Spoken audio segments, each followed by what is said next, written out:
నమస్తే సార్. నమస్కారం అండి. Welcome to Dhatri business. రాత్రి బిజినెస్ ప్రేక్షకులకి, యాజమాన్యానికి అభినందనలు, సుస్వాగతాలు. సార్, ఈ సందర్భంగా ఒక క్వశ్చన్ అడగాలనిపిస్తుంది. ఇది ఇన్‌ఫ్లుయెన్సర్స్‌కి బాగా ఉపయోగపడుతుంది. మీ ఇన్‌పుట్స్ కంపల్సరీ కావాలి. ఎందుకంటే చాలామంది ఇన్‌ఫ్లుయెన్సర్స్ ఇన్‌స్టాగ్రామ్‌లో కావచ్చు, ఫేస్‌బుక్, యూట్యూబ్‌లో ఒక బ్రాండ్‌ని ప్రమోట్ చేసే ప్రాసెస్‌లో వాళ్ళ క్లయింట్ బేస్ పెరుగుతోంది.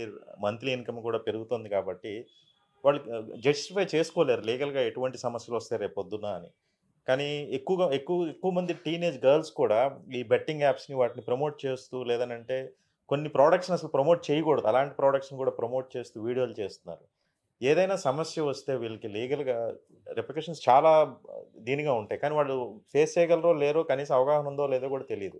ఇలాంటి ఇన్‌ఫ్లుయెన్సర్స్‌కి ఎస్పెషల్లీ అమ్మాయిలు టీనేజ్‌లో ఉంటారు. చిన్న వాళ్ళు 20, 22 ఏళ్ళు ఉంటాయి. వాళ్ళు కూడా ఇలాంటి బ్రాండ్ ప్రమోషన్స్ చేస్తున్నారు. అలాంటి వాళ్ళకి మీరు ఇచ్చే అడ్వైజ్ ఏంటి సార్? అంటే ఒక తప్పుడు అయినటువంటి ప్రచారం, లేకపోతే మిస్‌అండర్‌స్టాండింగ్స్, అవగాహన లోపం ఏందంటే, హ్మ్. యూట్యూబ్ అంటే అన్నిటికి ఎగ్జామ్టెడ్. హ్మ్. టీవీ ఛానల్ అంటే అన్నిటికి ఎగ్జామ్టెడ్. హ్మ్. అప్ స్క్రీన్ ఉండొచ్చు, అప్ స్క్రీన్ లేకపోయి ఉండొచ్చు, లేకపోతే కథలో సమాజానికి బెనిఫిషియల్‌గా ఉండేదిగా ఉండొచ్చు, లేకపోయి ఉండొచ్చు. ఇది ఆర్టిస్టిక్ ఫార్మ్ కాబట్టి ఏదైనా చేయొచ్చు. అవును. దాన్ని ఎలాగైనా ప్రమోట్ చేయొచ్చు. అల్టిమేట్‌గా వ్యూస్ వచ్చినాయా లేవా? లేకపోతే యూట్యూబ్‌గా ఎక్కువ డబ్బులు వచ్చినాయా లేవా? లేకపోతే ఎక్కువ మంది సబ్స్క్రైబర్స్ అయ్యారా లేదా? ఆ సబ్స్క్రైబర్స్ అయ్యే దాంట్లో కూడా మానిటైజేషన్ గానీ, లేకపోతే మ్యానిపులేట్ చేసి సబ్స్క్రైబర్‌లని యాడ్ చేసుకోవడం, ఇయన్నీ చేస్తూ పోతున్నారు. అవును. ఇవన్నీ అనెథికల్, ఇల్లీగల్. సో, మీరు దాని మీద ఒక అవగాహన ఉండి చేయండి. మీరు ఒక అప్ స్కీమ్ చేశారు. ఇప్పుడు ప్రణీత్, ఆయనకేం జరిగింది? 1 మంత్. అతను ప్రణీత్ హనుమంత్ అనే ఆయనకి హ్మ్. హ్మ్. హ్మ్. నేనేదో నవ్వించడానికి కోసం ఒక ప్రయత్నం చేస్తే అది బూమరంగ్ అయింది. ఆ! నన్ను ఒక డిఫరెంట్‌గా ఆలోచించారన్నారు. నువ్వు నవ్వించేదానికోసంగా ఇతరుల్ని కష్టపెట్టేటట్టు నువ్వు చేయకూడదు. కరెక్ట్. మన సంస్కృతి, సాంప్రదాయాలు, వేదాలు, ఉపనిషత్తులు, ఇలా ఎన్నో మనకు ఆచారాలు, అలవాట్లు, ఇవన్నీ కూడా మనకు గైడెన్స్‌గా ఉండాలి.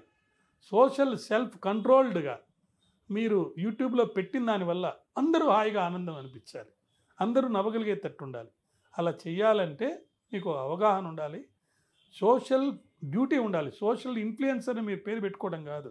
ఈ ఫీల్డ్‌లోకి వచ్చి మీరు ఎప్పుడైతే సోషల్ వేదికని యూజ్ చేసుకొని దాని ద్వారా ఒక బిజినెస్‌గా చేసి వ్యూస్ సంపాదించి, లాభాలు సంపాదించి, పేరు ప్రఖ్యాతలు సంపాదించాలనుకున్నారో, మీ మీద ఒక డ్యూటీ కూడా క్యాస్ట్ అయింది. సొసైటీని ప్రొటెక్ట్ చేయాలి. యూట్యూబ్‌లో ఉన్న స్పేస్‌ని, వెబ్‌లో ఉన్న స్పేస్‌ని ప్రశాంత హాయి వాతావరణంలో దాన్ని అందరూ వాడుకునే ఒక వేదికలాగా దాన్ని ఉండాలి. ఆ వేదికలోనే నేను మానభంగాలు చేస్తాను, మరణ మృదంగాన్ని మోగిస్తాను, లేకపోతే వ్యాపారాలని ఛిద్రం చేస్తాను. ఒక ఇల్లీగల్ సబ్జెక్ట్‌ని మొన్న ఒక అతను యూట్యూబ్ చేశాడు. ఏం చేశాడు అతను చేసింది? నేను చూశాను దాన్ని. హ్మ్. గోవా నుంచి ఇల్లీగల్‌గా కొన్ని డ్రగ్స్ కానీ, లేకపోతే మందు కానీ అక్కడ డ్యూటీ కట్టకుండా హ్మ్. తీసుకొచ్చేటప్పుడు ఎలా ప్యాక్ చేసుకుంటే మిమ్మల్ని ఎవరు కాట్ చేయరు హ్మ్. అని పెట్టాడు. ఒక విధమైన పెక్యులర్ ప్యాకింగ్ పద్ధతి చేసి పైన మటుకు వేరేగా ఉండేటట్టు చేసి దాన్ని తీసుకొచ్చాడు. ఓకే. అప్పుడు ఎవరు పట్టుకోలేదు. ఆ! కానీ యూట్యూబ్లో ఇది పెట్టంగానే అతన్ని పోలీసు వాళ్ళు పట్టుకున్నారు, కేసులు పెట్టారు. యూట్యూబ్లో కూడా అందరూ ఆయన తిట్టారు. హ్మ్. సో, ఇలా జరుగుతుందన్నమాట. బూమరంగ్ కాకూడదు.